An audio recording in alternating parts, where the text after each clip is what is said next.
1800 hours Pakistan Standard Time. Assalamu alaikum. This is Radio Pakistan. The news read by Daman Zaman.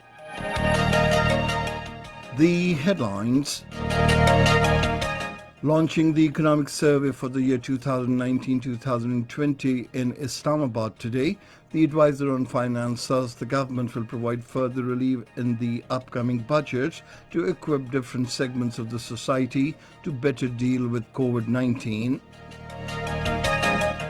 The economic survey shows the government managed to curtail the fiscal deficit to 4% of the GDP and the current account deficit to $3 billion from $20 billion, noting 73% decline. The information minister says the government is overcoming all challenges successfully under the leadership of Prime Minister Imran Khan. The National Assembly was informed today that 107 laboratories across the country are working to carry out 46,000 coronavirus tests daily. In occupied Kashmir, the Indian troops in the continuing acts of state terrorism martyred 23 Kashmiri youths since the 1st of this month in different areas of the Hild Valley. India has denied to grant travel permission to members of an American government panel seeking to review New Delhi's religious freedom. And now the news in detail. The advisor on finance and revenue, Dr. Abdul Hafiz Sheikh, says the government will provide further relief in the upcoming budget to equip different segments of the society to better deal with COVID-19.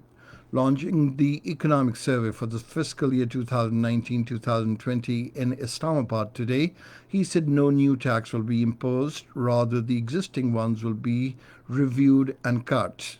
The advisor said more funds will be allocated for the social safety nets and economic incentives will be provided to the industries to cope with the prevailing difficult times. Abdul Hafiz Sheikh said COVID-19 impacted the economy of the entire world, and according to the International Monetary Fund forecast, the world's income is expected to reduce by 3 to 4%. He said the economic stability under the present government was badly affected by the breakout of the pandemic. He said the government made utmost endeavors to protect the economy and the people from its adverse impact. The advisor said the Pakistan Tehreek-e-Insaf government took a number of steps, including giving incentives to businesses to increase exports, reducing the current account and fiscal deficits. The economic survey for the year 2019-2020, which was launched today, shows the government managed to curtail the fiscal deficit to 4% of the GDP and the current account deficit to $3 billion from $20 billion, noting a 73% decline. Launching the survey at a news conference in Islamabad today, the advisor on finance, Dr. Abdul Hafiz Sheikh, said due to the negative impact of COVID-19, the growth rate remained 0.4% against the estimated 3%. Giving a breakup, the advisor said the agriculture sector recorded strong growth of 2.6%, considerably higher than 0.58% growth achieved during the last year. The provisional growth in the industrial sector has been estimated at minus 2.64%, mainly due to the negative growth of 8.82% in mining and quarrying sector and decline of 7.78% in large-scale manufacturing sector.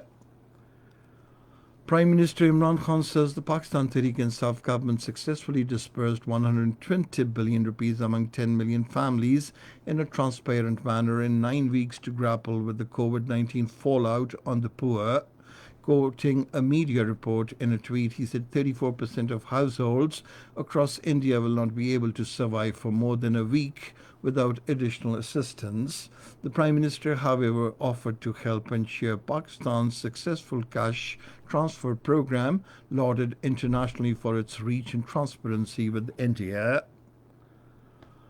The Speaker of the National Assembly, Asad Kasser, called on the Prime Minister Imran Khan in Islamabad today. During the meeting, matters relating to the budget session, which is being held tomorrow, came under discussion. The advisor on finance, Dr. Abdul Hafiz Sheikh, also called on the Prime Minister Imran Khan in Islamabad and presented him a copy of the Economic Survey 2019-2020. The Minister for Information and Broadcasting, Shibli Faraz, has said the government is overcoming all challenges successfully under the leadership of Prime Minister Imran Khan. In a statement, he said the Prime Minister has put the country on the path of development and prosperity by correcting its direction. He said the Prime Minister is also taking steps to protect the nation from corona pandemic and hunger, while the opposition is doing politics rather giving positive suggestions. The minister said people of Pakistan have become aware and they cannot be duped by those who prefer their personal interests over national. Senator Shibli Faraz said the previous governments paralyzed the national institutions for their personal gains and benefits. He said the Pakistan Muslim League Nawaz leader Khwaja Asif's speech in the National Assembly reflects his ignorance about the regional and international situation, and his statement is an attempt to distort facts and is full of controversies. This is Radio Pakistan. The National Assembly was informed today that there are 107 laboratories across the country which have the capacity to carry out 46,000 coronavirus tests daily. The Parliamentary Secretary for National Health Services, Nausheen Hamid, while answering questions of the opposition members, said we will soon achieve the testing capacity of 50,000 as per the recommendation of the World Health Organization. She said we have not only achieved self-sufficiency in personal protective equipment but also exporting them to other countries. Nausheen Hamid said 250 ventilators were provided to the provinces. She said given the increase in corona cases, we have started preparing 1,000 more ICU beds. The National Assembly today passed a motion expressing gratitude to the President for his address to the joint sitting of the Parliament last year. Winding up the discussion on the motion, the advisor on Parliamentary Affairs, Babar Awan, said Prime Minister Imran Khan has given directions to immediately formulate a law for the prevention of conflict of interest. He said credit goes to the Pakistan Tehreek-e-Insaf government for exposing the sugar mafia. The number of coronavirus infections across the world has risen to over 7.4 million, while the pandemic has so far claimed over 419,516 lives. The United States is at the top with more than 2 million cases and over 115,141 deaths, followed by Brazil with over 775,581 infections and 39,803 deaths. In Russia, the number of cases has risen to more than 502,436 and over 6,532 people have died of the infection so far.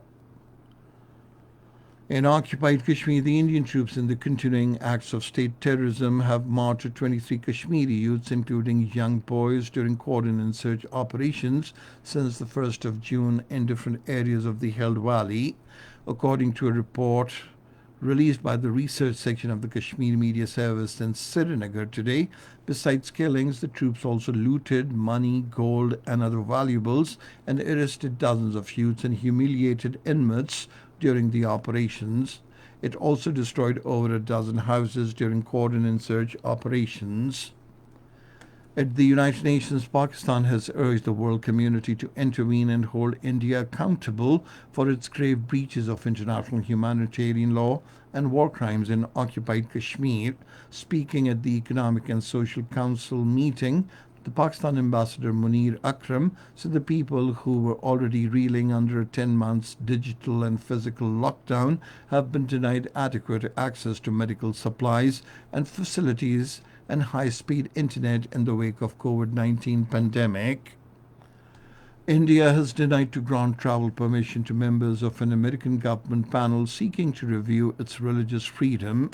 The U.S. Commission on International Religious Freedom, in a report in April this year, had urged for sanctions against Narendra Modi's government after it excluded minority Muslims from a new citizenship law. The panel had called for the world's biggest democracy to be designated a country of particular concern. And finally, the weather. Mainly hot and dry weather is likely to prevail in most parts of the country during the next 24 hours. However, rain, wind with thunderstorm is expected in Islamabad, Upper Punjab, Upper Khyber Pakhtunkhwa, Gilgit-Baltistan and Kashmir. And that is the end of this news bulletin. For more news and analyses, log on to our website, radio.gov.pk, and you can also watch the live video streaming of our bulletins on the link facebook.com/Radio Pakistan News Official.